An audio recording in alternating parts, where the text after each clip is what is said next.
Ok, som. Boa noite, gente. Tudo bom? Muito obrigado pela presença de vocês. Esse é o nosso primeiro encontro de música e tecnologia da UFJF, né? E, para quem não me conhece, eu vou me apresentar rapidamente. Meu nome é Rafael Gonçalves, eu estou trabalhando aqui como professor nesse período na UFJF, aqui no departamento de música, e estou responsável agora por algumas disciplinas, e dentre elas as disciplinas chamadas Música e Tecnologia 1 e Música e Tecnologia 2. E surgiu essa ideia de, ao longo da disciplina, fazer esse encontro, né, muito inspirado também em algumas coisas que já acontecem aqui na universidade, como tem um encontro que até aconteceu sexta-feira passada, organizado pelo professor Luiz Castelões, que é o Fórum de Compositores, foi o 6º Fórum, foi um encontro muito bacana.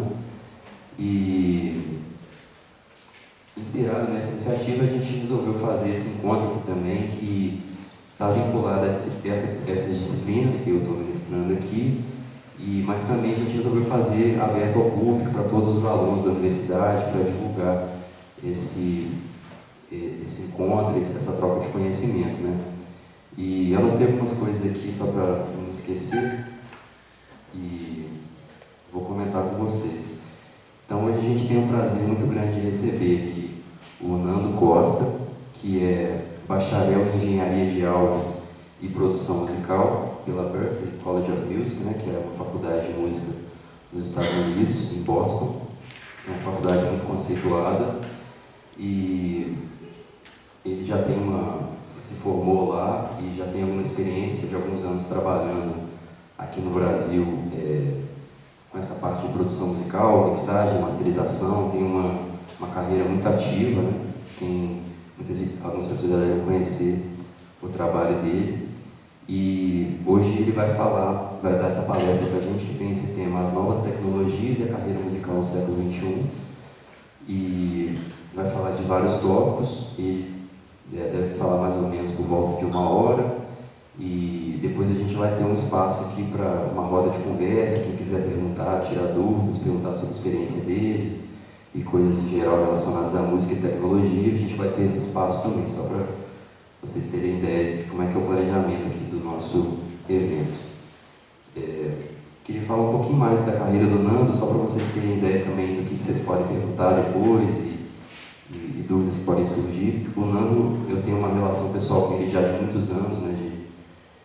Desde a adolescência eu conheço o Nando e tal, e ele começou a carreira musical dele tocando guitarra com uma banda de rock aqui, que foi muito legal, gravou um CD, fez turnê pela Europa, e também já gravou com vários artistas, né?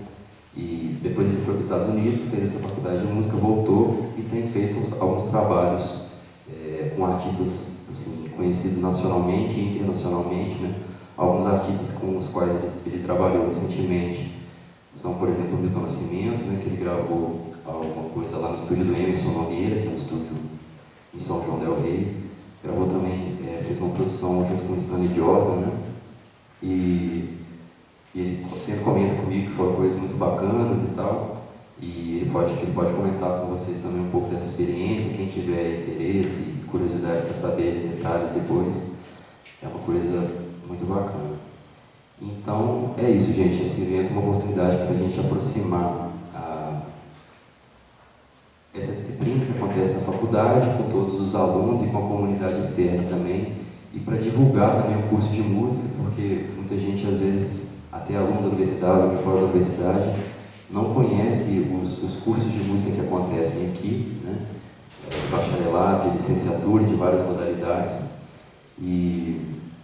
Então é isso, vou passar a palavra agora para o Nando e vamos assistir a palestra dele. E só uma coisa que eu queria falar, a gente vai apagar a luz agora do auditório, porque para a gente conseguir assistir melhor a apresentação do Nando, se vocês quiserem sentar um pouco mais para frente, talvez nas 3 primeiras fileiras, eu acho que seria mais interessante para vocês verem os slides, porque não está muito clara a resolução desse slide. Então, se vocês quiserem sentar um pouquinho mais para frente, acho que vai ser melhor para vocês assistirem mesmo. Tá bom? Então, Obrigado, gente, pela presença e uma palavra ao Canto Costa. Boa noite, pessoal. Tudo jóia? Só para começar aqui, quem estuda aqui no FJF? Levanta a mão. Tem uma galera legal. Quem não estuda aqui na UFJF? Todo mundo que não estuda aqui trabalha ou estuda música? Alguém não estuda música ou não trabalha com música, ou um dos dois? 1, 2, 3, tá. Então a maior parte da galera está dentro da questão.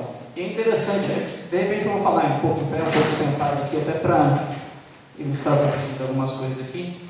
O tema dessa palestra aqui, assim como o Rafael comentou, a gente vai falar sobre as novas tecnologias e a carreira musical no século XXI, ou seja, o que a gente precisa entender para extrair o melhor para a nossa carreira musical. Pode chegar, bem-vindos.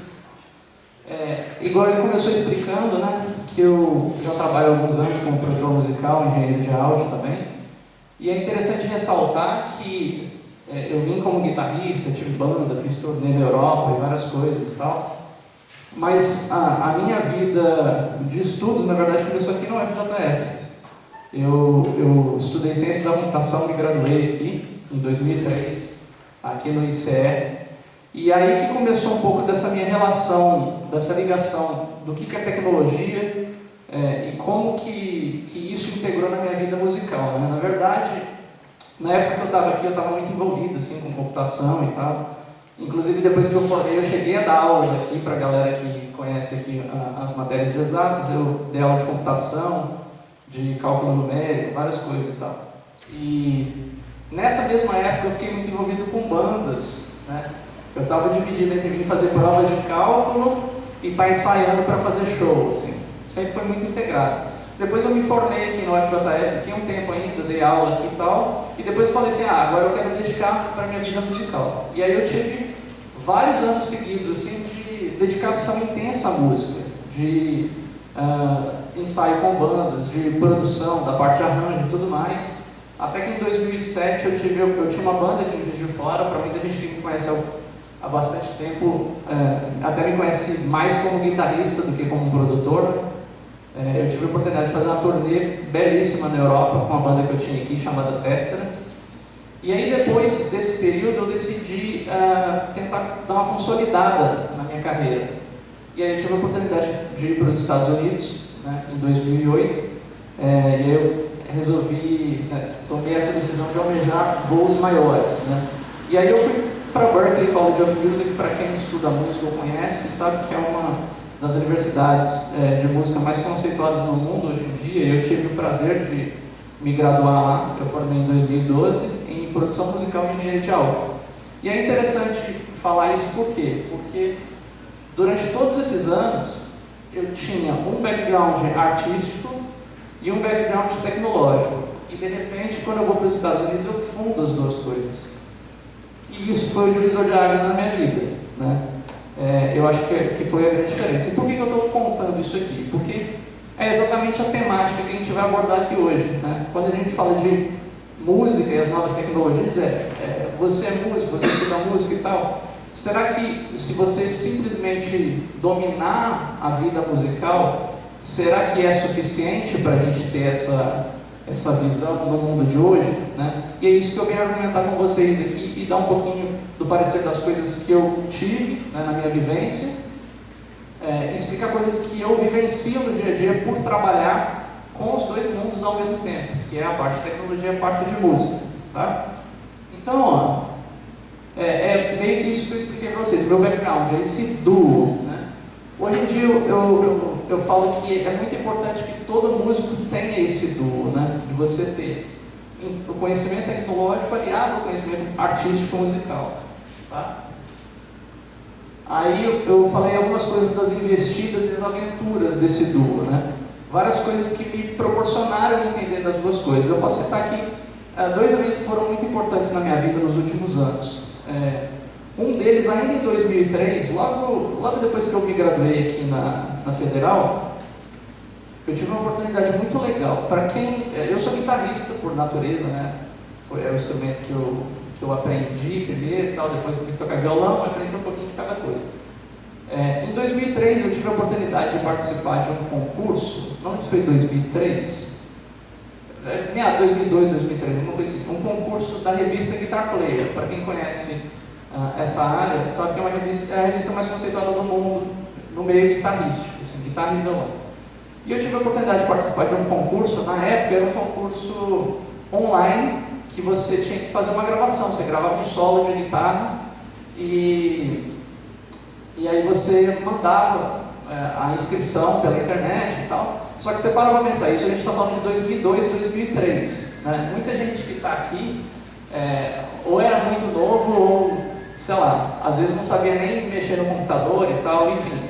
2002, 2003 a internet era muito nova aqui no Brasil. Eu lembro os meus primeiros acessos à internet, para vocês terem ideia, foi quando eu vim estudar computação aqui no UFJF em 99. Meu primeiro e-mail foi criado em 99 aqui. E antes disso, você não sabia o que era internet, você não tinha acesso, era acesso discado, enfim. Mas você para pensar, em 2003, você ter um desafio de você pegar um material, você fazer uma gravação no computador. Então assim, se a tecnologia da internet era uma coisa nova, imagina você ser um músico, você ter uma interface de áudio, você entender de um software para fazer uma gravação, e você fazer a edição, e você mixar o som, e você mandar. Esse era o desafio da época. E eu tive o prazer de ser contemplado juntamente com um outro guitarrista aqui de Juiz de Fora, o Alexandre Chiro, que na época era o meu professor, e nós ganhamos o concurso da Guitar Player. Né? Foram 6 vencedores de todo o Brasil, nós ganhamos representando Minas Gerais, e aí eu ganhei prêmios, fui tocar lá em São Paulo também, abri o show do Kiko Loureiro, para quem conhece, o guitarrista da banda americana Megadeth hoje. Então assim, foi uma experiência fantástica, mas tudo isso só foi possível por quê? Porque eu tive a investida tecnológica junto da música. Uma outra situação que rolou, isso eu já estava nos Estados Unidos, acho que foi em 2009 ou 2010, eu fiz uma disciplina de acústica lá na faculdade e tal, e aí foi legal porque aprendi várias coisas de acústica, os conceitos e tudo mais, e o projeto final era um projeto que a gente fazia, junto com todos os alunos da turma, a gente fazia uma análise acústica do teatro da Berklee, que é o Berklee Performance Center. Então o professor levou, a gente fez o lance todo, o experimento e tal, e você tinha que apresentar um trabalho, né? Você fazia um report, assim, reportar os dados que você tinha observado e tudo mais. E aí o que eu fiz?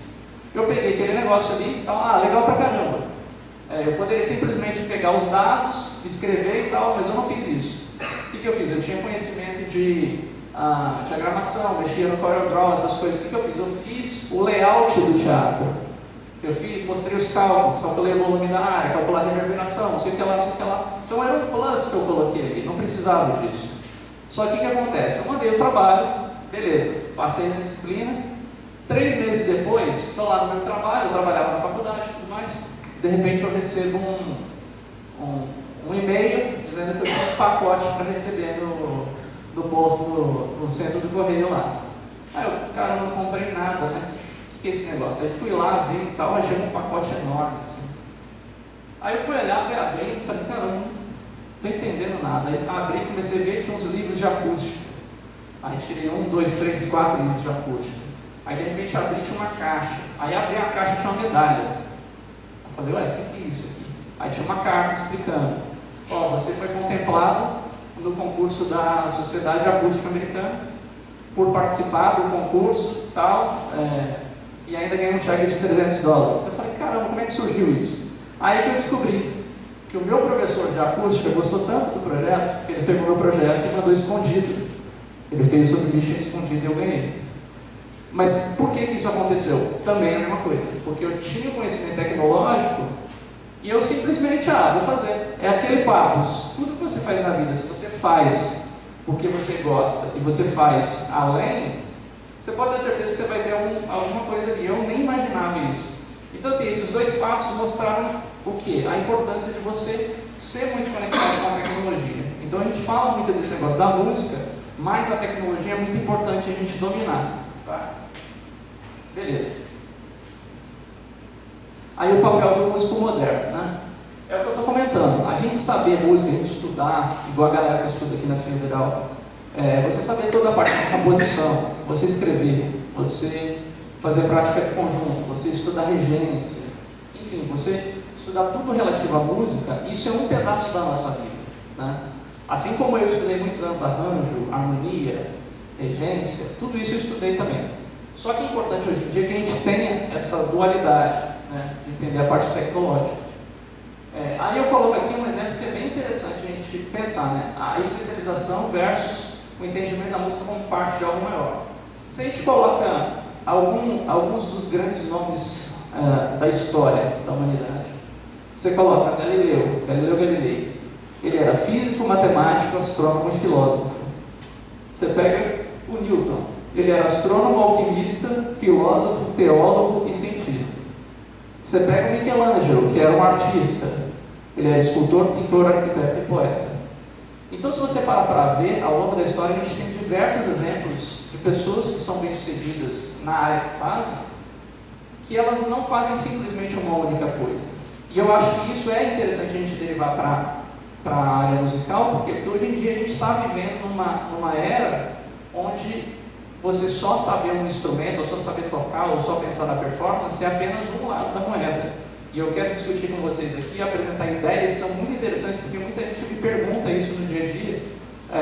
Talvez alguns de vocês me conheçam até do YouTube, de vídeos e tal, mas nesse momento eu tenho um canal que tem quase 9 mil inscritos no YouTube e tem pessoas do Brasil inteiro, de diversos países me seguindo, e eu recebo tanto de perguntas assim que às vezes as pessoas não têm ideia de como que você pode trabalhar com música hoje em dia, né?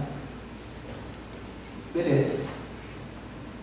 Aí eu coloco aqui, ó. Então, o que o músico deve saber para se dar bem?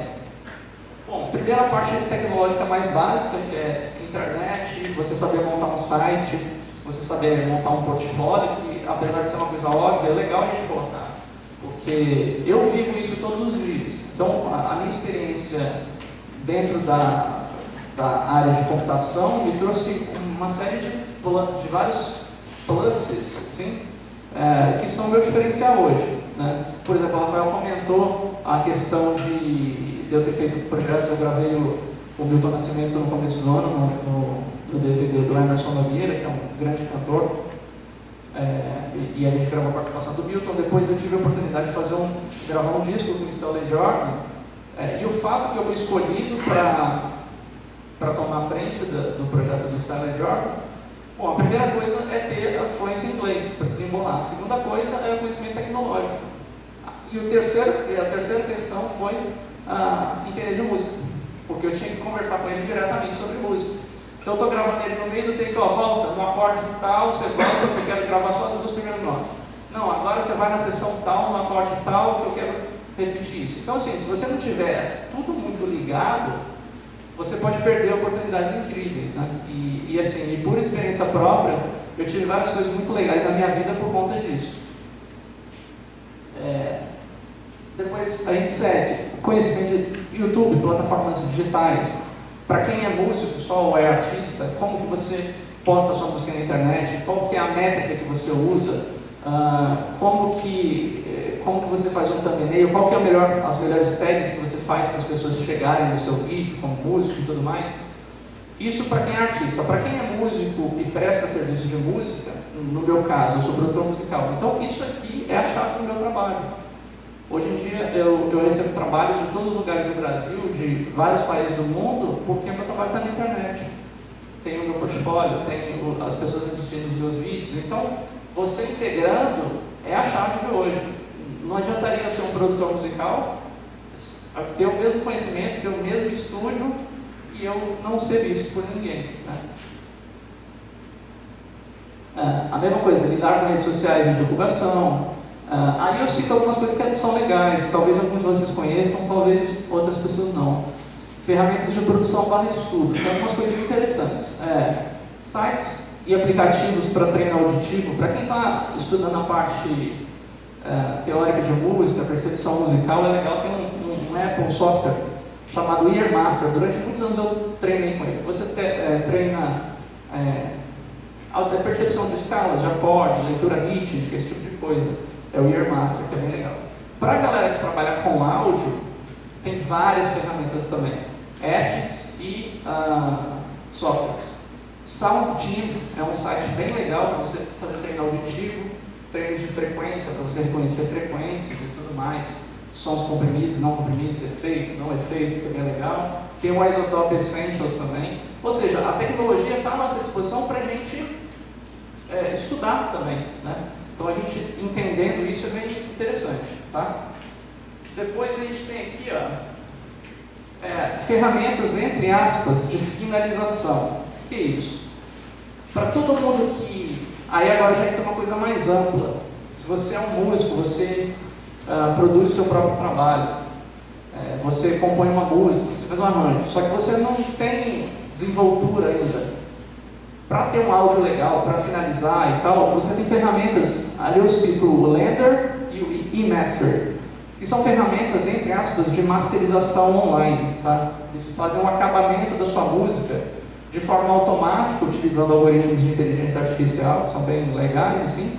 Não é uma coisa que substitui profissionais da área de produção, né? Nunca vão substituir, mas são práticos caso você seja músico, você queira produzir e você não sabe finalizar a sua faixa. Você até consegue fazer uma mixagem básica, mas você não sabe finalizar. Então você pode ter um produto, entre aspas, finalizado para você mandar para um cliente, para quem está contratando a sua composição, para um produtor, enfim, para qualquer coisa, né? Então são ideias interessantes, mais coisas tecnológicas são legais para entender, tá? E aí eu começo a citar algumas ferramentas que são interessantes a gente compreender quando já entram na parte de produção musical. Assim como eu estou falando, é interessante que você veja os dois universos e de certa forma até com a mesma força hoje em dia, né? Então, o tanto que você estuda harmonia, o tanto que você estuda performance, tente estudar um pouquinho da parte tecnológica, ou seja, como é que você faz uma gravação? Como é que você pega um arranjo, você escreve um arranjo com um instrumento virtual? Como é que você coloca uma bateria eletrônica?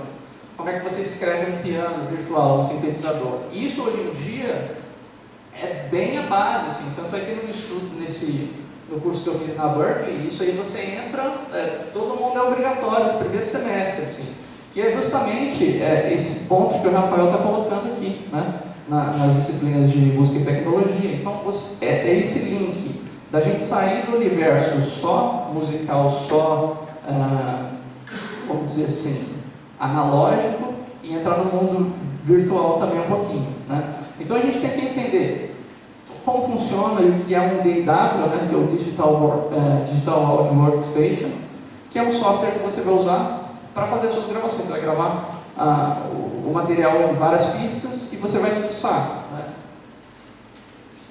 Você também entender um pouquinho da compreensão básica de gravação e mixagem. Muito simples, tá? Você não precisa ser um especialista, mas você saber como que você liga um microfone, o que é um phantom power, como que você grava a sua voz, como é que você grava um violão.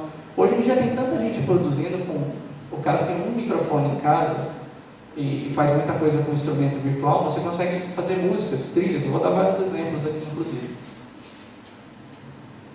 Software de escrita musical, que inclusive o Rafael até está abordando nas turmas. Você entender um pouquinho como é que você mexe num Sibelius da vida, um Finale, alguma coisa assim, tá? É importante. E uma coisa que quase ninguém para pensar no primeiro momento, mas ferramentas de vídeo. Adobe Premiere, Final Cut ou qualquer um que seja. Hoje em dia, por exemplo, o meu trabalho é divulgado, eu tive que aprender na marra a mexer no Adobe Premiere para poder editar vídeo.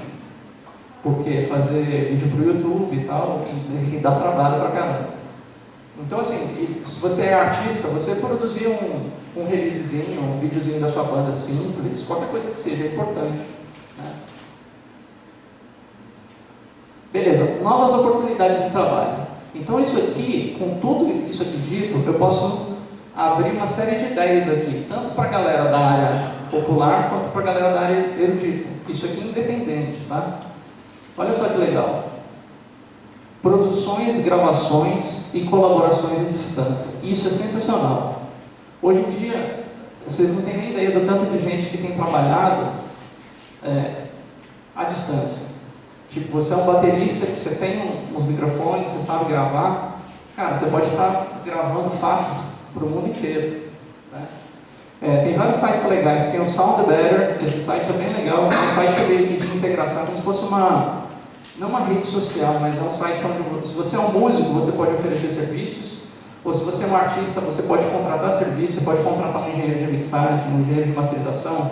Se você produz música eletrônica, você pode contratar a cantora da Turquia para gravar sua música. Você pode pedir para um cara do Texas gravar uma guitarra country para sua música. E é tudo muito conectado, assim. Você consegue valores bem legais, assim. E você consegue praticamente montar produzir uma música com extrema qualidade, com profissionais refinadíssimos, sem sair da sua casa hoje. Então o SoundBetter é uma ferramenta legal. Aqui no Brasil tem uma ferramenta que é bem legal, o pessoal do aplicativo até me contactou um tempo atrás, que é esse aplicativo Zanzi, Z-A-N-N-Z-I. Para quem compõe, isso aqui é legal. Por quê? Porque o Zanzi é um aplicativo que você baixa no seu celular, você se cadastra, tá? Ele é um catálogo de compositores. Se você é um compositor e você quer vender a sua música para um produtor, para um artista, para um intérprete, basta você se cadastrar, fica lá no seu catálogo, né? As pessoas entram, eu queria uma composição de rock, aí ele lista lá, né? Você tem várias músicas, a pessoa procura, já ouve no aplicativo, escolhe, já fecha o contrato pelo aplicativo, muito legal, tá? Para você vender o seu serviço, ou se você é produtor, se você produz vários cantores, mas não tem composição, tem um catálogo gigante de músicas. Isso para a área popular. Gravações sob demanda, performances, foi um pouquinho disso que eu falei. Trabalhos de transcrição e escrita musical, isso aqui também bastante. Inclusive eu já passei diversos trabalhos para amigos meus ao longo dos anos, assim, de tipo, cara, tu precisa transcrever um arranjo, não sei o que lá, fulano de tal faz, né? Então, você tendo essa desenvoltura, principalmente para a galera que lida com gravações, trilhas sonoras, nos Estados Unidos isso é um pouco mais comum, porque você precisa de coisa sob demanda, né? Mas também é uma super área. Composição sob demanda. Aqui a gente entra em trilhas, spots, jingles, jogos. Isso aqui é muito legal, isso aqui eu conheço muita gente que está fazendo. Tudo sob demanda, né? Você criar, manda para uma empresa desenvolvedora de software, manda para uma empresa de publicidade, e muita coisa tem fluída com o instrumento virtual. Por isso que é legal a gente ficar antenado, até em Hollywood mesmo. Hoje em dia você pega, dependendo do budget, né, da receita do filme, muita coisa é feita com instrumento virtual. A gente não tem tanto aquele negócio, assim, existem obviamente nos filmes de maior receita, mas aquele lance de você pegar o filme inteiro e você ir lá no Abbey Road, fechar o Abbey Road por uma semana para você gravar a trilha inteira do Star Wars, isso é para um Star Wars, mas nem todo filme. A gente tem produções, a Netflix está ficando assim, estupidamente gigante. A quantidade de gente que precisa para produzir áudio, música, para a Netflix é fora da realidade. Assim. É muita gente, produtoras inteiras de áudio sendo voltadas para isso, né? A produção de vídeos e a produção de games também. Então, você tendo esse conhecimento de tecnologia, está tudo aí. Produção musical sob demanda. Eu tenho uma... Rapidinho, deixa eu ver uma aguinha aqui.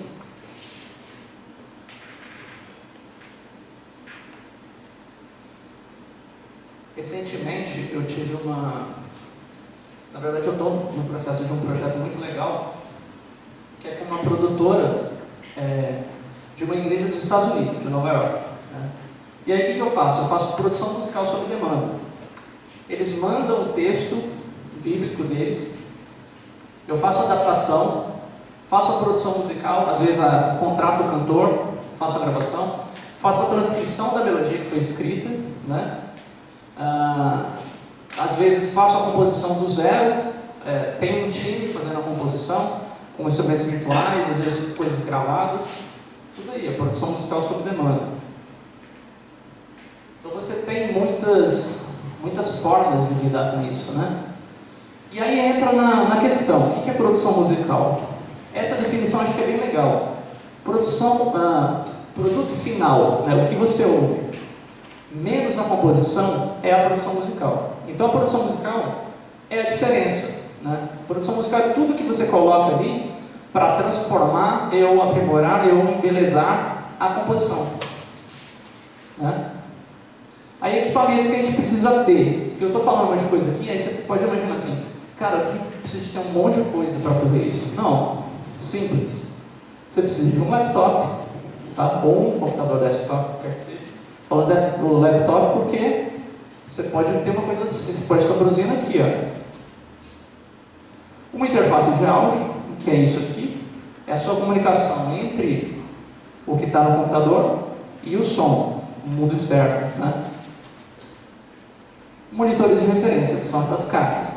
Muita gente pode perguntar assim, cara, mas eu moro num apartamentinho, eu moro em república, o que quer que seja, eu trabalho com fone. Você pode trabalhar com fone, não é o ideal. A gente tem muitas considerações aqui, que eu não vou entrar, não vou falar muitos detalhes, mas é ideal que você tenha caixas, mesmo que sejam caixas mais simples, porque para você fazer o balanço do seu som, quando você for fazer a sua mixagem, é mais interessante, você faz mais rápido. E você tem um fone ali para você dar uma conferida, sempre mais indicado, tá? Aí entra uma pergunta. Até aqui, alguém tem alguma dúvida? Pergunta? Depois eu vou abrir para perguntas também. O que é a mixagem? Que daí é um ponto até que, inclusive, o Rafael sugeriu para eu abordar um pouquinho. Eu vou dar uma palhinha aqui rápida para a gente abordar. Alguém sabe me dizer o que é, como definiria? O que é a mixagem de áudio de som? Alguém? Lá atrás. Rafael, o microfone tem? Ah, tá aqui. Só para todo mundo ouvir. Quem quiser falar não tem vergonha, tá?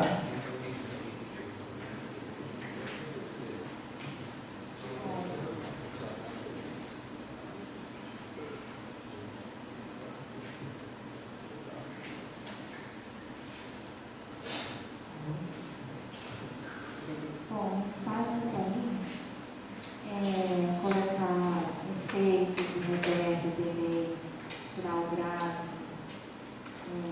enfim, ver quem que vai se equalizar volume, ver quem que vai ser o Principal. Basicamente tem esses parâmetros assim. Legal, legal. É interessante. Mais alguém quer falar?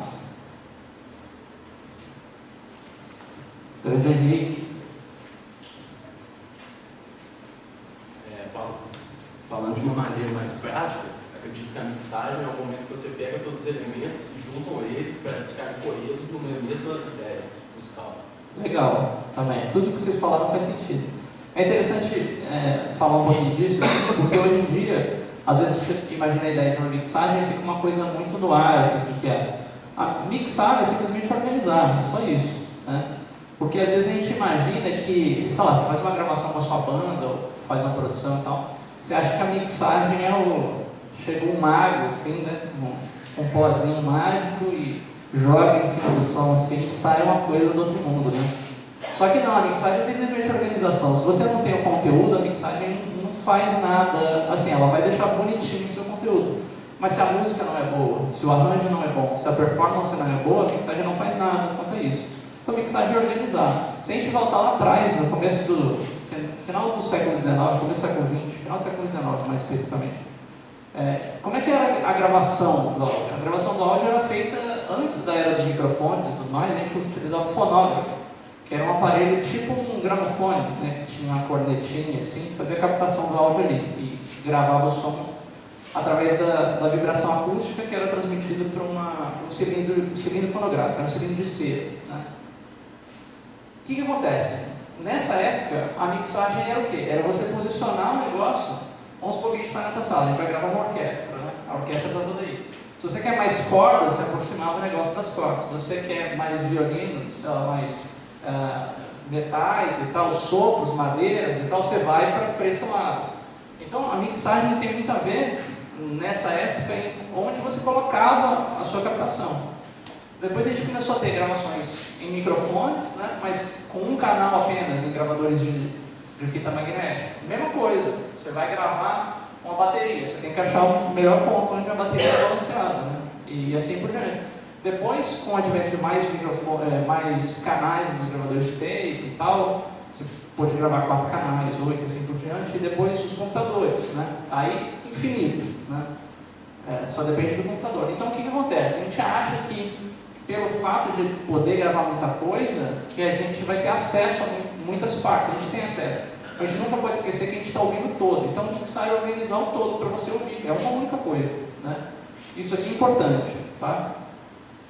Beleza. Aí, então, organização do conteúdo. Aí, isso aí que eu falo, a mixagem apresenta o conteúdo, a mixagem não cria o conteúdo. Isso é importante ficar claro. Que a gente imagina, né, igual ela falou lá atrás, de colocar os efeitos, equalizar e tal. Mas se o arranjo é ruim, ou não está correto, ou faltando alguma coisa, você vai mexer em tudo e parece que a música não vai funcionar ainda, né? Então, é isso. Aí eu sugiro todo mundo, eu não sei se todo mundo já assistiu algum vídeo meu no YouTube, alguns eu sei que já. Assistam o vídeo Beabá da Mixagem, tá? Esse vídeo é um vídeo que eu fiz com todo carinho. Eu gravei, ele deve ter 1 ano e meio mais ou menos. É o meu vídeo mais visto, eu acho que deve estar com quase 40 mil visualizações hoje. É um vídeo que eu explico como que você começa uma mixagem simples. E você entender que o simples da mixagem nada mais é do que você organizar os seus volumes, para você ter uma ideia do que você tem, e mexer nos panoramas. Quando a gente fala panorama na mixagem, é simplesmente você mexer um elemento para a caixa da esquerda ou para a caixa da direita. Só isso, né? A gente falando de sistemas estéreo, que é o que a gente trabalha a maior parte do tempo, né? Então são 2 canais. Então, você entendendo esse princípio básico, você vai ver como é que sua vida muda. Porque hoje em dia a gente está numa tempestade de informações, às vezes você fez a sua produção ali. Você imagina que para você ter um som bom, você tem que encher de coisa, encher de efeito, dá agudo, dá grave, bota amplificador de guitarra, não sei o que lá. Às vezes você só precisa mexer o volume para baixo e para cima. E dá um ajustezinho aqui, um ajustezinho ali e acabou, né? Então a gente sempre esquece do básico. Então é importante quando você vai pensar na mixagem, você pensar nisso aí que eu explico nesse vídeo. É um vídeo bem intuitivo para quem nunca estudou mixagem ou está começando a se desenvolver, eu recomendo fortemente, tá? E aí os princípios básicos da mixagem também. Bom, quando a gente fala de mixagem, então a gente está falando de organizar os sons, né? Para a gente organizar os sons, a gente tem que levar em consideração a primeira coisa que é importante: o princípio do não solo. Quando a gente está trabalhando num ambiente de mixagem, no DAW, solar significa você isolar o som, você ouvir ele sozinho, né? Então vamos supor que você tem uma música que tem bateria, guitarra, baixo, um violino, o que quer que seja. Aí você aperta o botão de solo, você ouve a voz, né?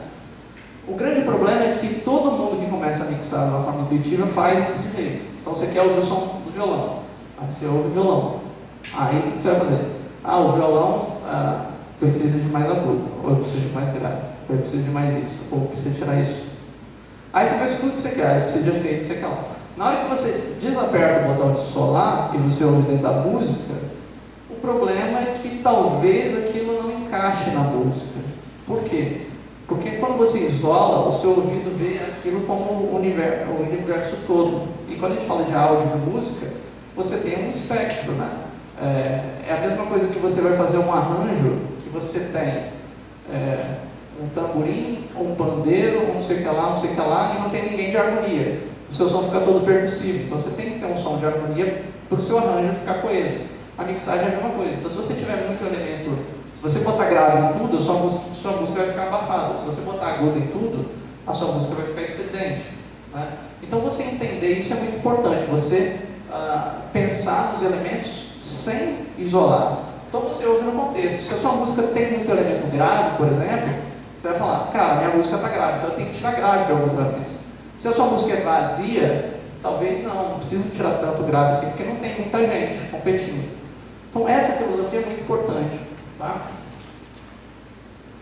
Processo em espiral, isso aqui é bem legal. O processo em espiral é o seguinte: o ser humano e o músico tem um senso meio emergencial, assim, né?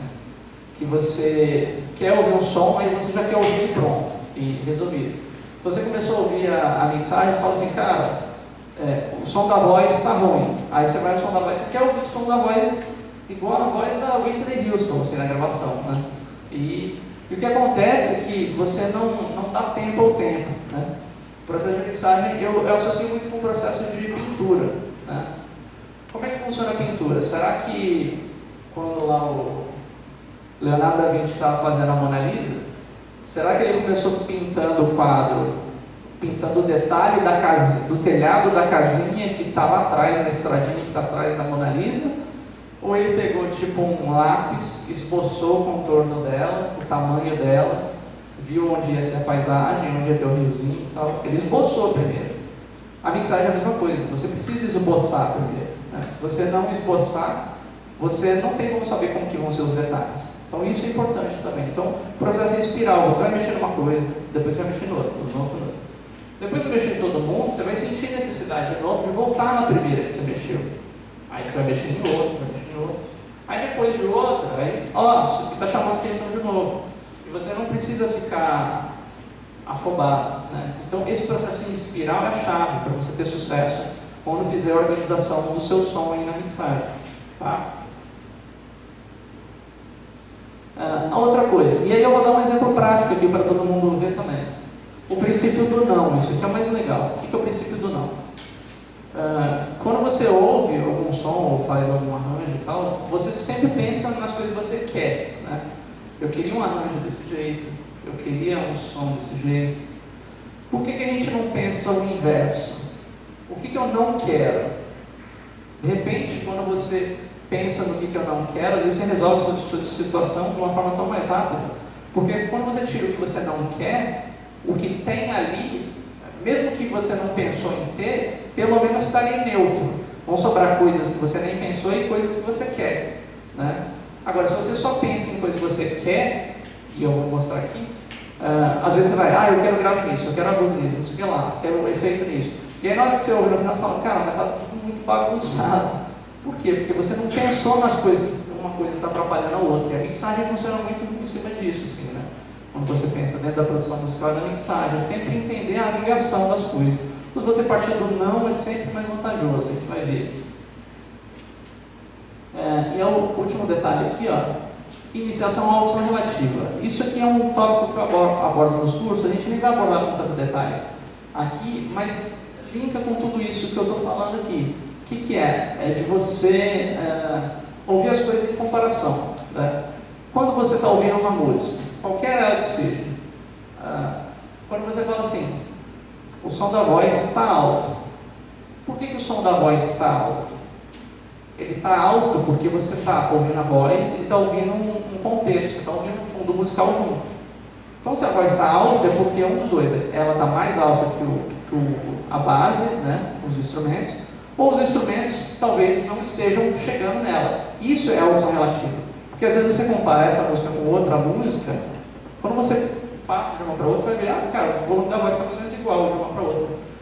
Só que dentro do seu arranjo, às vezes não está funcionando, né?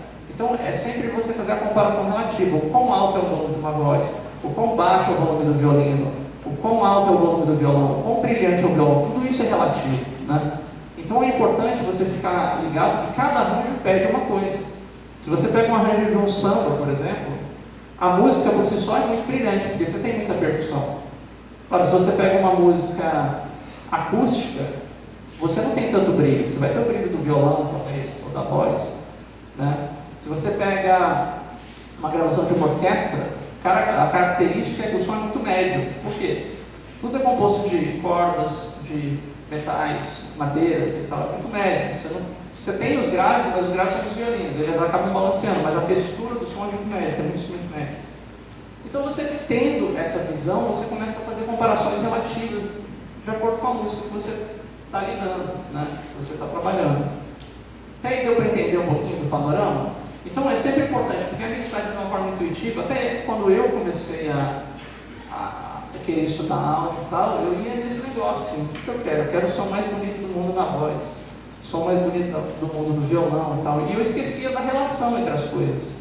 E eu vejo que muita gente não consegue resolver esse problema, às vezes tem um arranjo mais complicado e tal, é simplesmente você parar para pensar nas relações.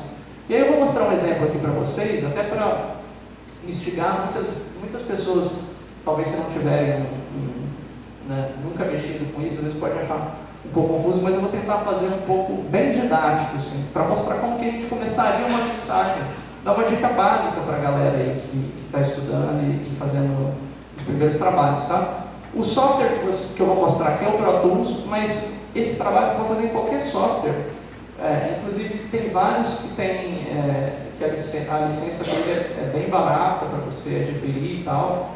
Vários já vêm sistemas operacionais. Se você trabalha com os sistemas da Apple, por exemplo, você já tem o GarageBand, que é grátis e vem. Enfim, você tem os mesmos recursos, ajuste de volume, ajuste de panorama, efeitos, equalizador, isso você tem praticamente todos. Tá? E aí eu vou explicar um pouco dessas ideias e fazer um exercício com vocês aqui. Então é o seguinte.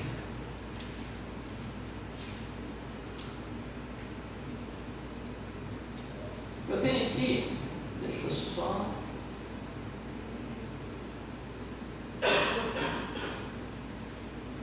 Deixa eu só fechar. Peraí, só um minutinho.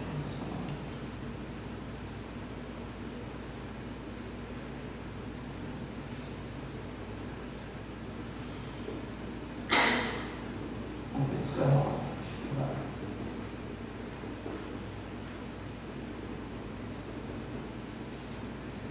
Só um minutinho que a tela ficou ruim aqui.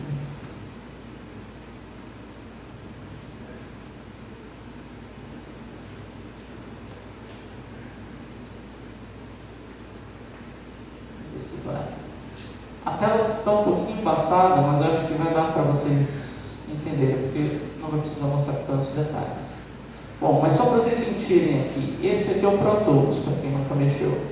Tá? Então você coloca os tracks da sua música, eu vou tocar uma música aqui que tem alguns instrumentos, e você organiza, você pode regular os volumes dele, todos, tá? E esse aqui é um mixer, que é igual em todo software de DAW que você vai trabalhar. Tá? Então como é que você começa a mixagem? Aqui é como se alguém tivesse mandado uma música para mixar, como é que eu começo? Esse é sempre um grande desafio, porque eu não tenho a mínima ideia do que vai rolar. Então se eu simplesmente der um play, vai tocar uma bagunça aí, né? Só ver se todo mundo vai ouvir, se o áudio está chegando.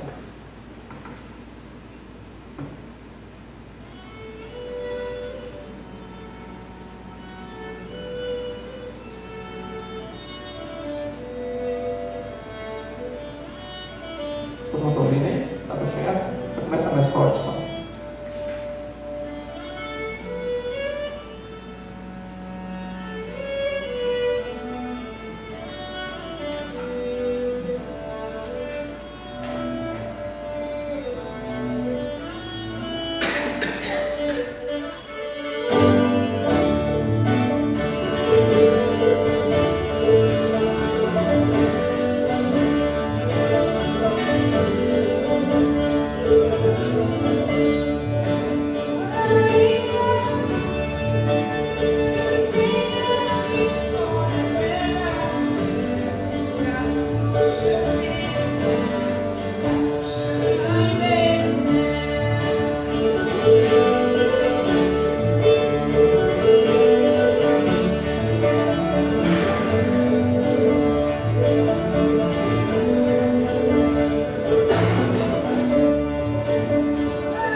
Ou seja, quando você ouve, o que é a mixagem? A gente tem um monte de som embolado, né?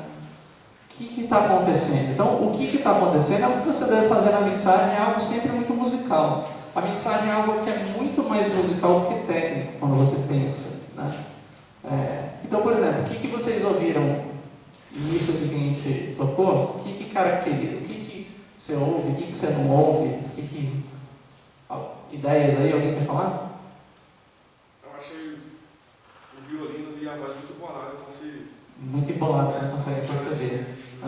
Mas o quê? Está tudo concentrado mais no centro. Está tudo embolado no centro. O médio visitado, A voz meio baixa. Então você vê, cada um vai tendo uma ideia daquilo que você toca ali. Então, a mixagem é sempre baseada num reflexo, num estímulo que você tem.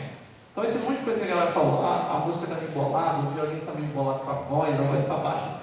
Tudo isso são coisas que a gente vai fazer na mixagem. Então, para você começar de uma forma muito intuitiva, a primeira coisa que eu falo é, vamos fazer um ajuste de volume, porque eu nem mexi. Então, você fazer um balanço básico intuitivo, tá? E uma dica bem básica, sem falar nada muito técnico aqui, todo o seu som é somado. Você está vendo aqui que tem um medidorzinho vermelhinho aqui, que é o que a gente chama de master fader, é onde está a soma do seu sinal ali. Então, a única regra que eu vou falar para vocês aqui hoje é: aquilo ali nunca pode chegar no vermelho, senão distorce o som.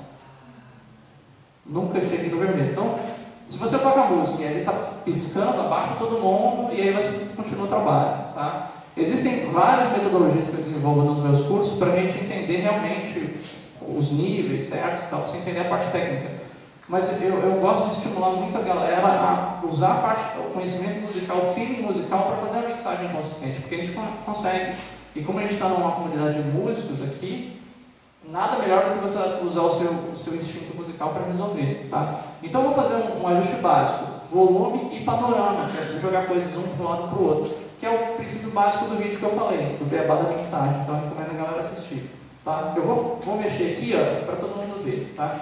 Enquanto você está fazendo esse ajuste, aí sim você pode isolar os tracks e tocar sozinho para você entender, esse track aqui está escrito, sei lá, banjo, mas deixa eu ver como é que está o som do banjo. Então você usa a ferramenta de isolar o track para você identificar o que está acontecendo. E a partir dali você solta, ouve com todo mundo e vê o quanto você quer dele. Né? Esse é o grande desafio, porque a gente sempre acha que fica cego, assim. Se a gente não ouvir claramente, a gente não consegue mexer. Não, a gente consegue sim. Tá? Então olha só.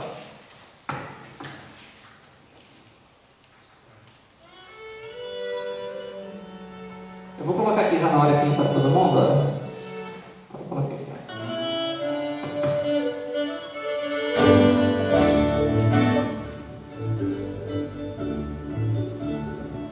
Então, nesse caso eu tenho 2 canais fazendo o baixo e é tudo gravado junto aqui, tá? Por isso você vai ouvir vazamento uma coisa na outra.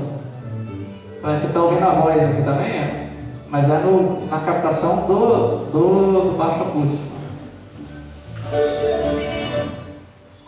Aqui também tem um canal do baixo acústico. Ó, ainda tem um banjo aqui. Eu vou jogar ele mais para essa caixa aqui, ó. Aí você pega. Aqui no caso a nossa ligação está invertida. Então eu vou abstrair isso. Eu virei para cá, o som vem para cá. Então eu vou fazer o contrário. Acontece nas melhores famílias. Então a gente tem um fiddle aqui, ó. É o violino. Vou jogar para o outro lado.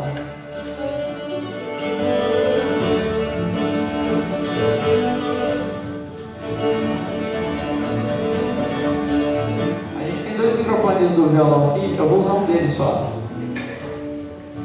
Pode inverter? Só inverter aqui, só para ficar louco.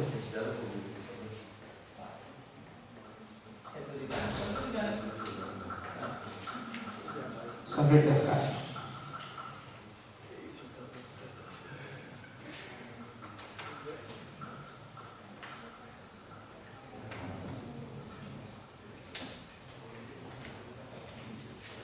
Então vamos lá.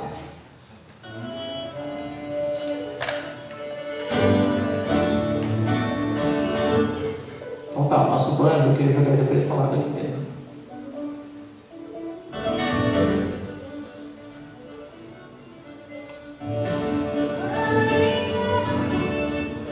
Aqui, ó, vou baixar um pouquinho. Tem um outro canal do violão aqui, eu vou deixar ele mutado, porque ele tem uma gravação especial, não vou entrar em detalhes aqui não, tá? Mas fazer um ajuste básico, né? Depois, ó, tem um cello, jogar um pouquinho mais para o lado. Depois tem um bandolim do cantor, jogar para o outro lado. Tem um outro bandolim, que deve ser o bandolim que a menina que canta toca.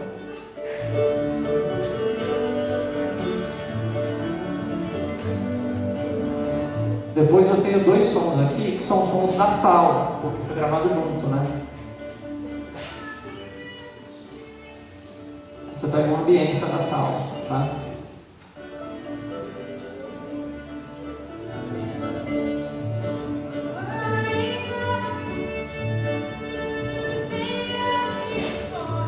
E olha que interessante, é isso que surge a voz, né?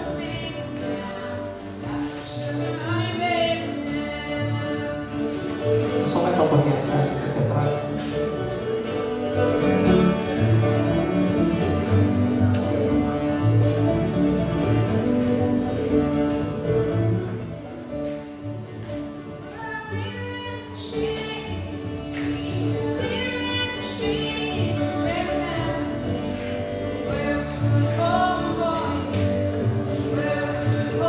Então, um dos princípios básicos da mixagem é esse, assim, você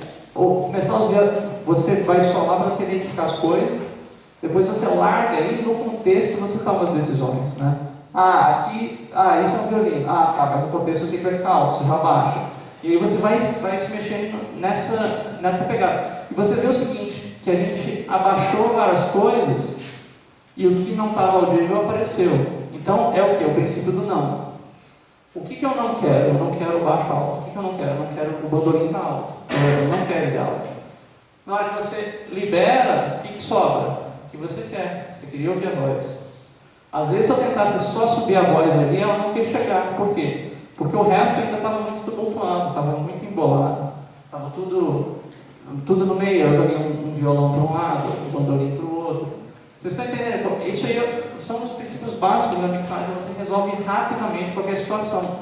Essas dicas aqui são muito importantes, principalmente se vocês estão começando no mundo da mixagem, da produção musical, de compor seus projetos para a faculdade, fazer os arranjos. Isso aqui é a alma do negócio, né? E aí você segue ouvindo. Vamos seguir ouvindo aqui, ó.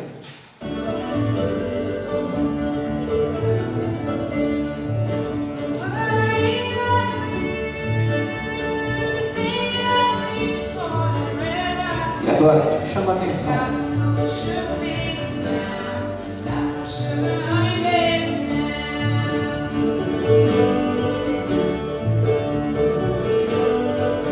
Deixa eu ver a próxima vez.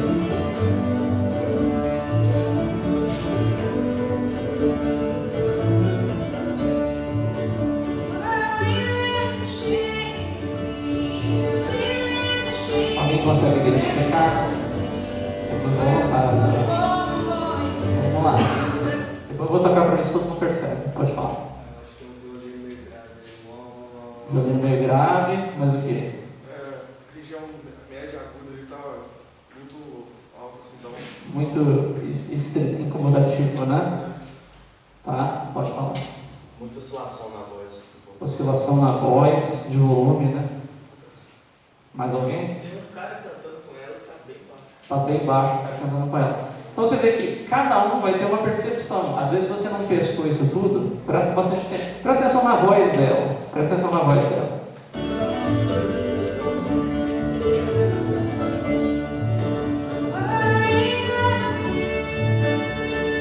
A voz está nítida agora. Todo mundo concorda.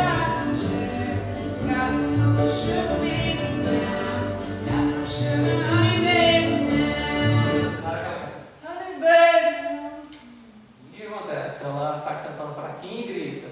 Aí de repente tem frase que não sai. Então ela tem uma oscilação na voz natural. E a outra coisa é que a voz dela é uma voz que é muito acesa, assim, que é uma voz feminina e tem muito impacto, né? Então a voz ela tem muito impacto, ela fica, entre aspas, estridente. A gente fala estridente, né? Então quando a gente começa a falar de cores também, que eu gosto de mostrar nos meus cursos e tal, é igual você olhar a camiseta e falar, isso é verde. Isso é amarelo, isso é branco. Então a voz dela é muito estridente.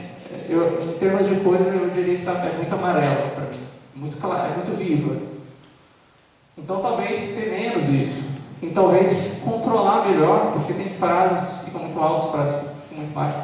Então quer dizer, eu estou identificando um elemento, né? E entendendo, tá acontecendo isso porque ela grita, porque a voz é muito brilhante, enfim. Então, quando eu tenho essa percepção, eu chego em soluções. Quais são as soluções? Eu posso tirar um pouco de agudo da voz, por exemplo, né? Tirar um pouco de brilho da voz, seria uma das soluções. E acho que foi comentou, a voz oscila demais. Então, oscilar demais, ela tem muita variação de volume, né? E existe uma ferramenta, essas duas ferramentas que eu estou comentando são as ferramentas chaves na produção musical, que você usa praticamente 100% do tempo. Se você só entender isso, você já está com a vida feita. A primeira é a cor do instrumento. que é a equalização que faz. Né? Quando você fala dar agudo, tirar grave, é a equalização, é o ajuste da cor. Então, se você tem algo que tem muita cor clara, você vai tender a tirar, se estiver te incomodando. Se você tem algo que tem muita cor escura, você vai tirar. Então, nesse trabalho da mixagem, geralmente você trabalha muito em tirar grave das coisas, porque quase tudo tem grave. Como ele comentou do violão, acho que do bandolim, do cello, sei lá. Então, tudo tem muito grave, geralmente. Então, esse trabalho de você tirar a grave das coisas é quase chave. É meio intuitivo para a gente achar que as coisas vão ficar sem corpo e tal, mas não. É porque o que você ouve, aquilo que eu falei lá no começo, é a soma de tudo. Né? Então, você tirar um pouquinho de grave de cada coisa em geral, só clareia a música. Né?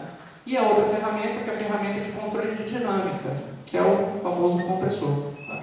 Então, o compressor é como se tivesse um robozinho mexendo o volume para baixo e para cima o tempo inteiro. Quando a voz fica muito alta, ele abaixa. Quando a voz fica muito baixa, através do processo da compressão, ela vai ficar mais alta. Então, é basicamente isso. Tá? Eu vou mostrar aqui como é que ficaria para a gente deixar a voz um pouco mais sólida. Tá? Sem entrar em muitos detalhes, mas só explicando o que eu vou fazer. Vocês estão vendo que é basicamente isso. Ó. Eu vou pegar na voz aqui, ó. Eu vou colocar um equalizador e um compressor, só para vocês verem a diferença do som da voz.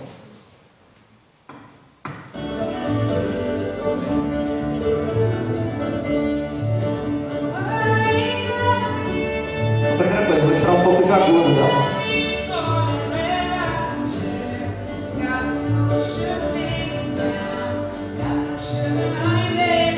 Só de tirar um pouquinho de agudo dela, vou colocar de novo. Ó. A voz sem. Eu tirei um pouquinho de. A gente fala de agudo, aqui eu estou falando de uma forma bem leiga, mas é médio agudo. Tá? É como se fosse um amarelo. Tira um pouco de amarelo da voz. Então, ó, sem nada está assim a voz. Presta atenção na voz dela.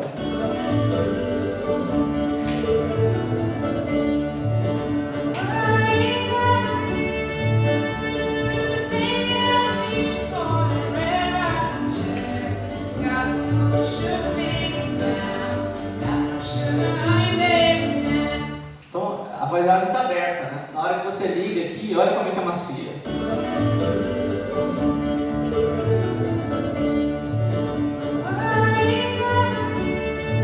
Fica um pouco mais macia.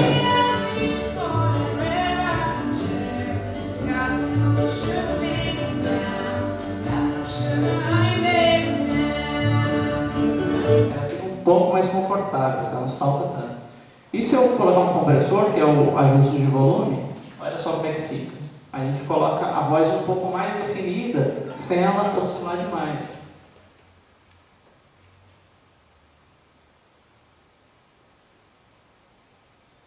Vamos lá.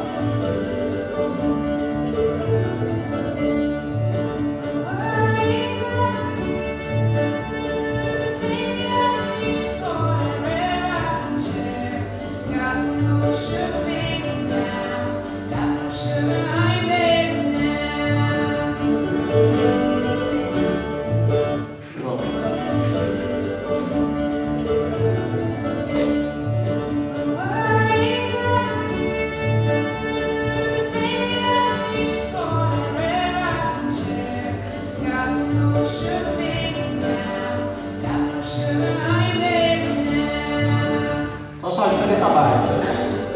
Ouvindo com ele ligado. Então, pega a voz fica mais estável.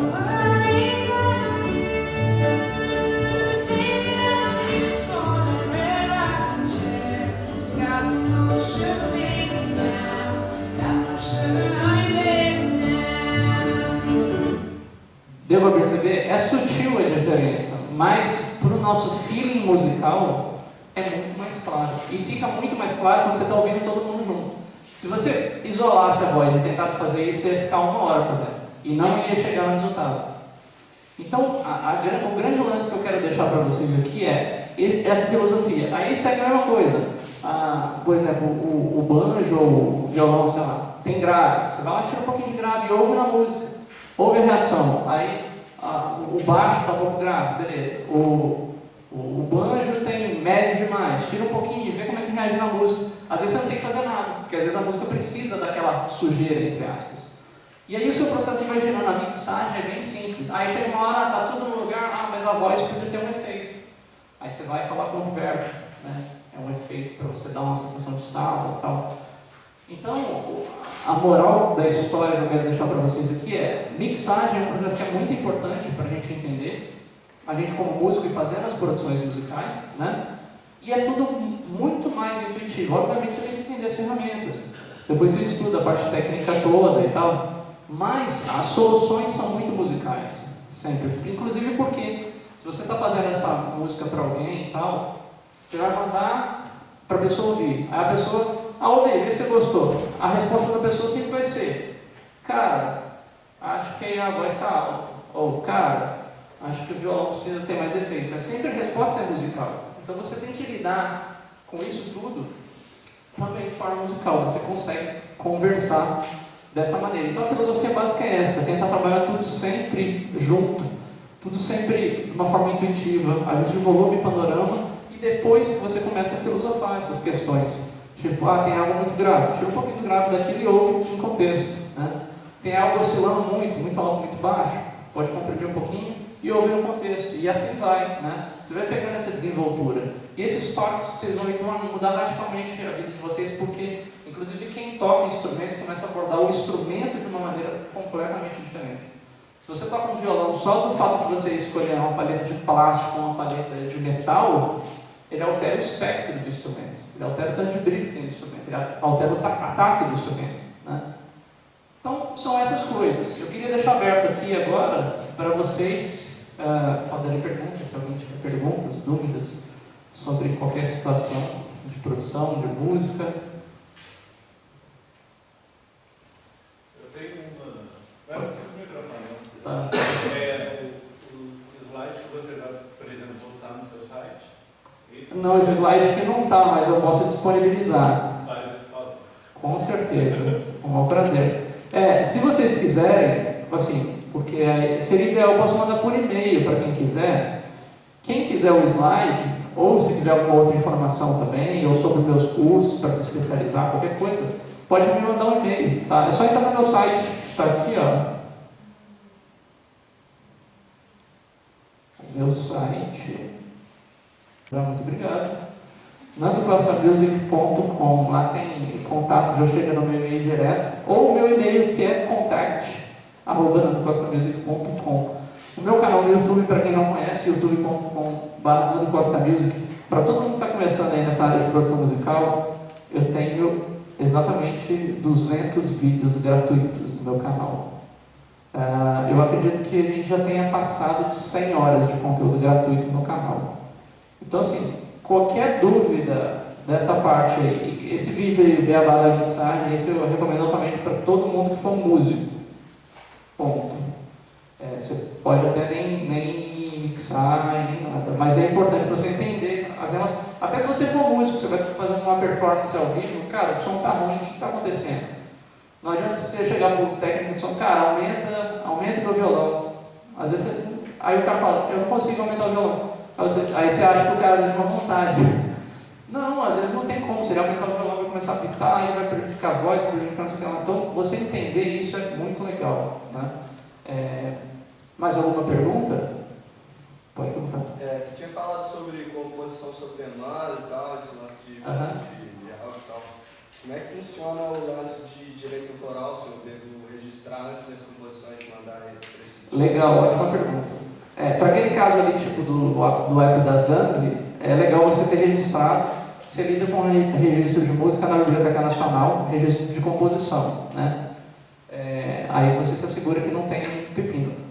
Quando você tem algo gravado, aí o registro você pode fazer através da geração de SRC, que é o registro do áudio, né? Agora, tem vários trabalhos que é o que a gente chama de work for hire, que é tipo um trabalho contratado, né? Que é, por exemplo, esse tipo de trabalho que eu faço com essa produtora da igreja. Então, todo o material que eu componho não é meu mais, é deles. Se eu postar, tipo, compus essa música, não, a música não é minha, é deles, tem no contrato. O mesmo acontece para quem trabalha com trilha sonora. Em geral, é work for hire. A não ser o Hans Zimmer, né? Esses caras, assim, que daí os caras ganham um percentual. Mas compositores em geral de trilhas, de games e tal, em geral é work for hire, porque a empresa precisa manipular aquela trilha de centenas de formas diferentes e não pode ficar dependendo de você assinar um contrato e tal. Enfim, é isso. Mais perguntas? Em termos de produção musical, quando eu faço uma produção musical para um cliente, qual é a porcentagem que eu tenho direito referente àquela produção, no caso de direitos? Legal. O que acontece? Legalmente, quando você vai gerar o ISRC, que é o registro do fonograma, você tem vários tipos de direitos. Você tem o direito do compositor e você tem o direito do conexo, de quem toca, de quem arranja e tudo mais, né? É uma coisa que é estranha, inclusive eu até descobri vários anos atrás com o próprio Rafael, que o Rafael é formado em direito também. Quem produz a música, quem é um produtor musical, teoricamente não tem direito a nada, que é uma coisa errada, né? Então, assim, para você ganhar, você teria que entrar como um arranjador, legalmente, entrar como um arranjador. Ou então você chegar e conversar com o dono do disco e tal, dele te dar um percentual de produtor fonográfico. Por isso que detona a nossa percepção, porque o termo é produtor fonográfico, só que produtor fonográfico é quem paga o disco, e não quem produz o disco. Então, teoricamente, o cara que produz, mixa e masteriza não é nada, que é uma coisa maravilhosa, né? Mas enfim, você pode entrar de outras maneiras. Inclusive, grandes produtores entram com esse tipo de percentual, né? Você pega, igual a galera do próprio sertanejo, que trabalha vários produtores conhecidos, e, enfim, produtores, sei lá, você pega um Quincy Jones da vida, vai produzir sua música, o cara entra como um artista praticamente, né? Ele ganha uma fatia do bolo ali, junto com os compositores e tal, né? Como produtor do disco, ele ganha uma fatia do royalty do disco, do direito autoral do disco.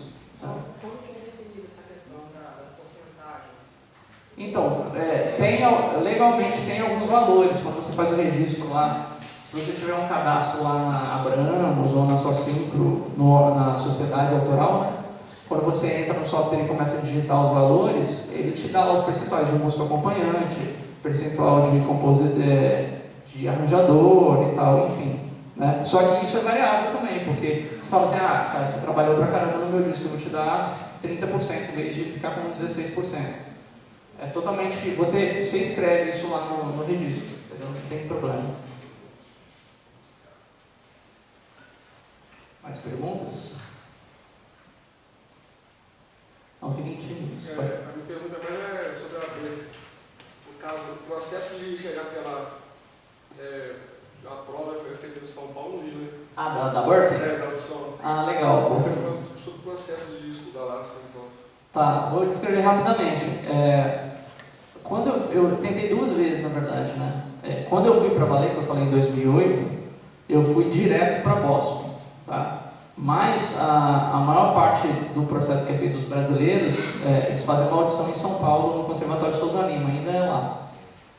Você se cadastra, mas você se cadastra pelo site da Berkeley, porque a Berkeley tem vários times que viajam o mundo inteiro, durante o ano inteiro, e aí eles fazem essas audições, entendeu? Aí você se cadastra para ir em São Paulo, você vai lá, faz a audição e faz uma entrevista com os professores.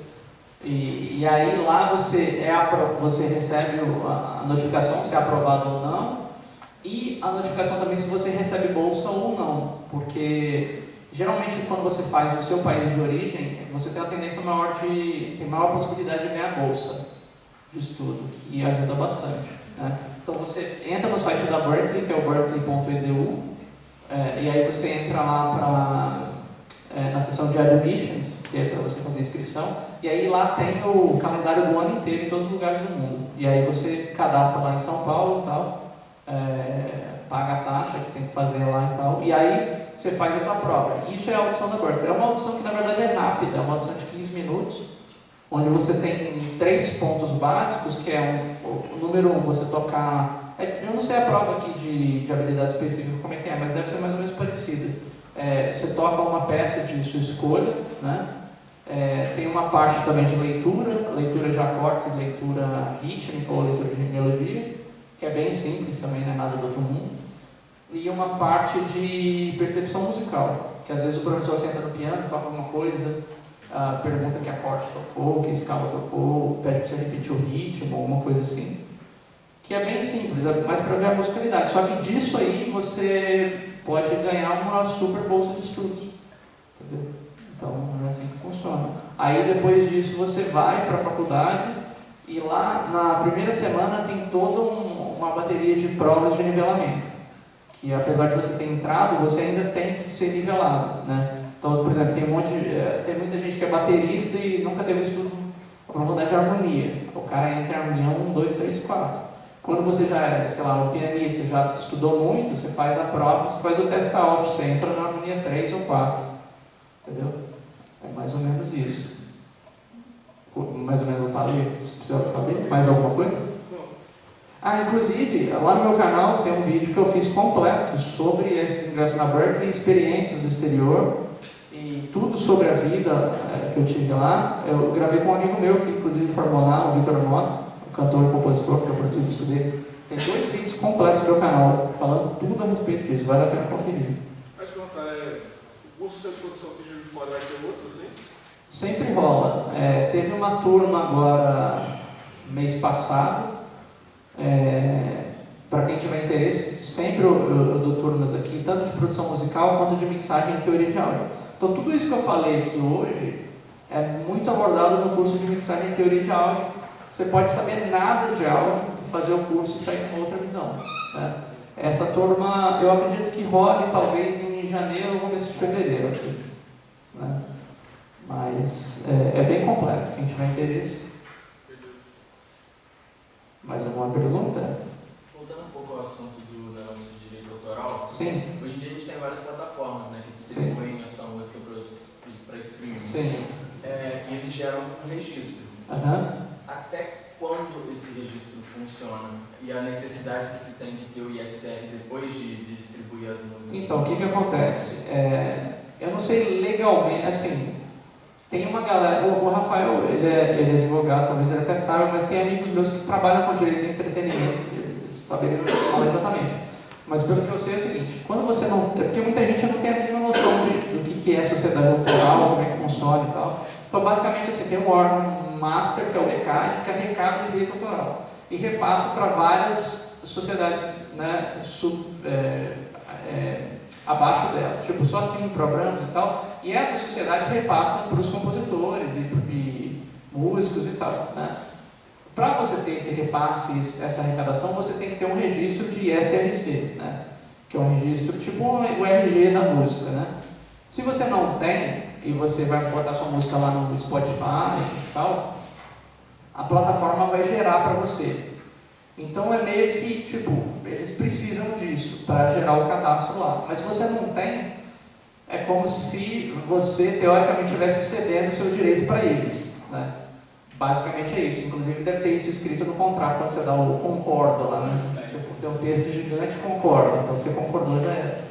Mas você tem a possibilidade de botar o seu ISRC. Então quando você põe o seu, você garante que aquilo ali, o fonograma é seu. Eles têm que colocar, deixam como exatamente. Então você tem que colocar ali, inclusive, quando você faz esse cadastro, é uma coisa muito louca, porque igual eu expliquei minha aventura lá que fiz turnê na Europa e tal, na época a minha banda lançou um disco, um CD, né, por uma distribuidora nos Estados Unidos, e aí vendia nos Estados Unidos e na Europa e tal. E aí, na época, o contrato era do disco físico e tinha também a distribuição digital, né? Só que na época não tinha quase nada digital, tinha, tipo, na Amazon você comprava MP3 e tal, essas coisas. Aí depois que veio o Spotify, aí tudo seguiu pro Spotify e tal, e YouTube e tal. E aí o que acontece? Se eu pegar um vídeo, botar um áudio do CD da minha banda, que eu que produzi, que eu que compus, eu toquei e tal, se eu botar um vídeo no YouTube, eu não monetizo esse vídeo, porque o vídeo teoricamente tem os direitos pertencentes à gravadora. E isso é uma coisa muito louca, assim, porque quando você tem uma distribuidora e tal, que a gente fala uma editora, né, eles exploram o direito autoral. Então é como se você cedesse uma parte do direito autoral para eles. Então, tipo, você mesmo não pode botar um negócio da sua banda, porque ele diz que pertence à gravadora tal, entendeu? Na monetização lá quando vem. Não monetiza. Você põe o vídeo e não monetiza. No YouTube, isso é variável de acordo com a música e com o artista. Se você pegar qualquer música dos Beatles, botar no seu vídeo de férias lá, você na praia e tal, põe a música dos Beatles, o vídeo é rejeitado na hora, ele é bloqueado mundialmente. Porque o contrato dos Beatles é ninguém põe nada nosso. Ponto.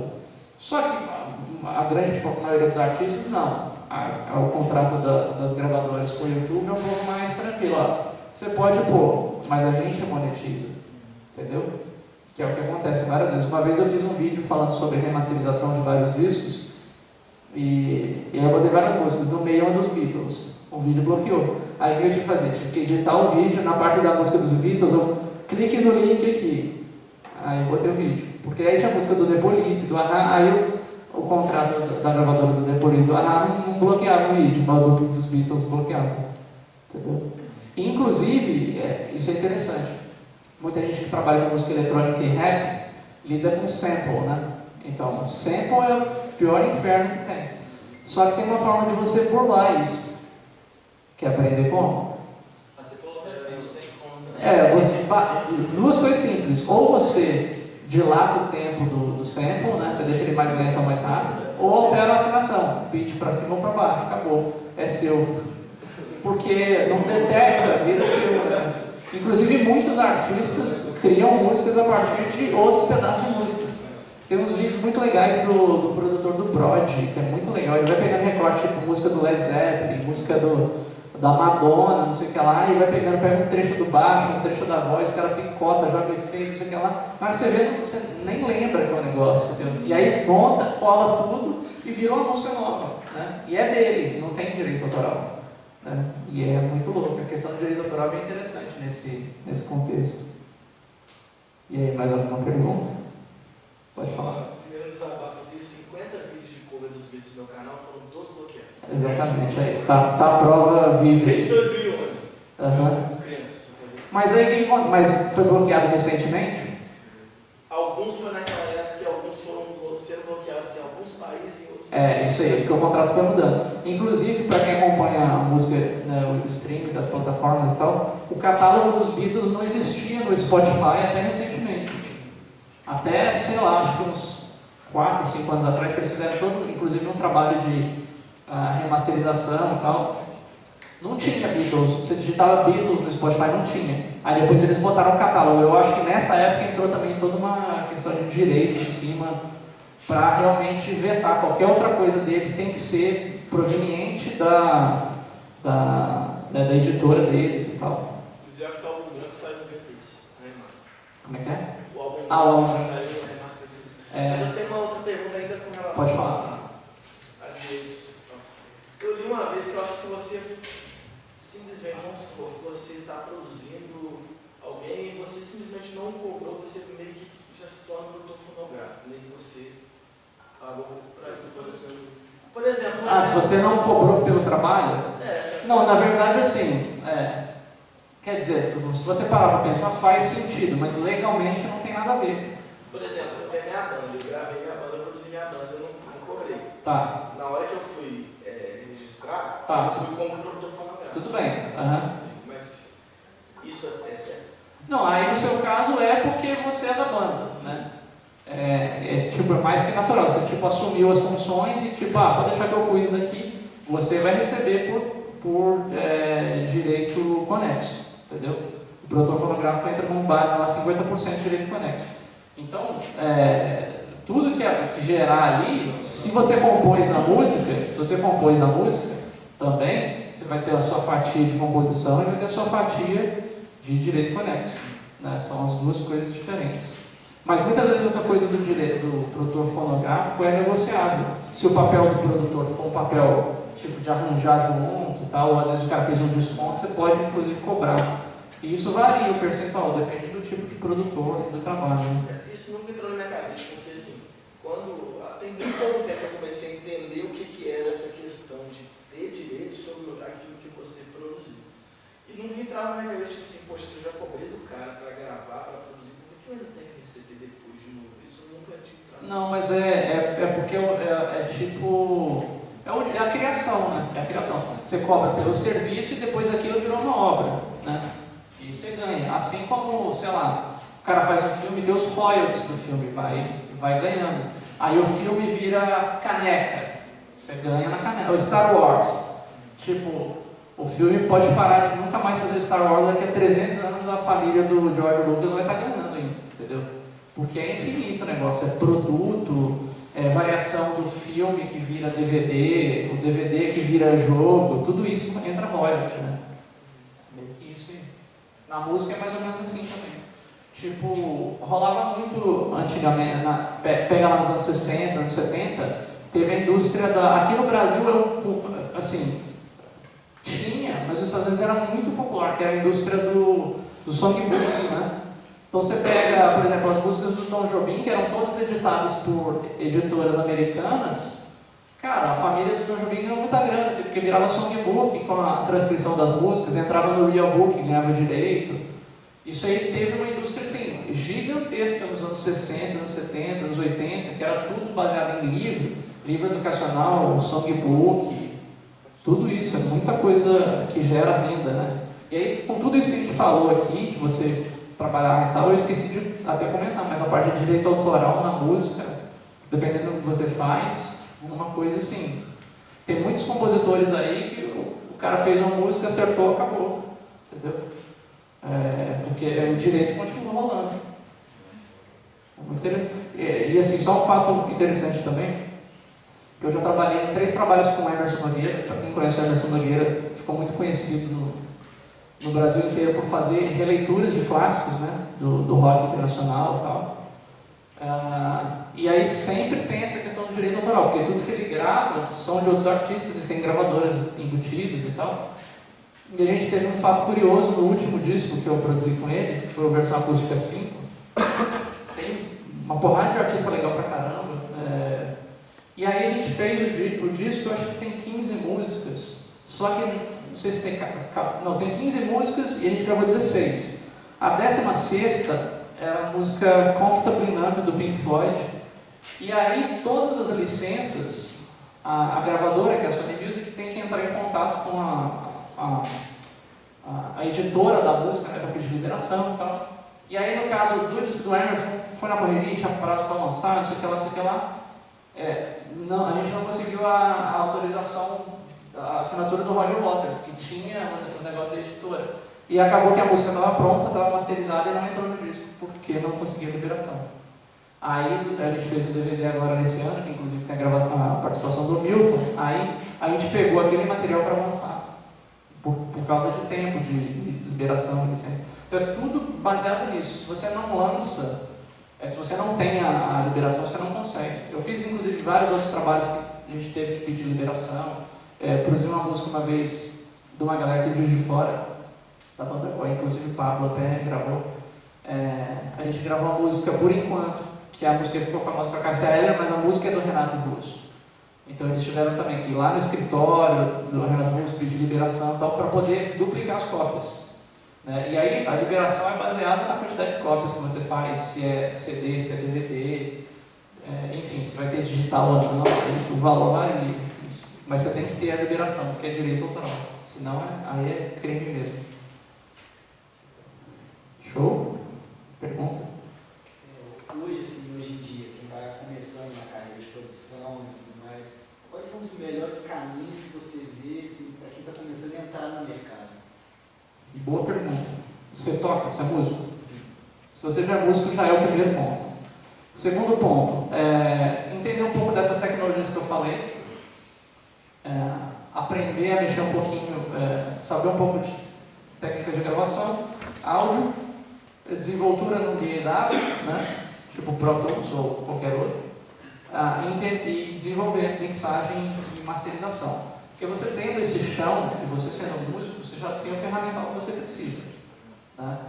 Se você tiver isso aí, já é o começo, que é basicamente o meu background. Só que, assim como eu falei, você tem todas aquelas possibilidades ali, e é muita coisa que você pode fazer, né? É muita coisa. Inclusive, até a própria parte de ganho, você tem tantas opções, entendeu? Porque você pode ter performance, pode ser músico, ter performance, você pode produzir uma música, você pode mixar, você pode masterizar, você pode gravar. Eu, por exemplo, dou consultoria para alunos e produtores no Brasil inteiro. vendo serviços de consultoria presencial, cursos presenciais, cursos online. Então, assim, é tanta variação que você tem que você abre o seu leque muito, entendeu?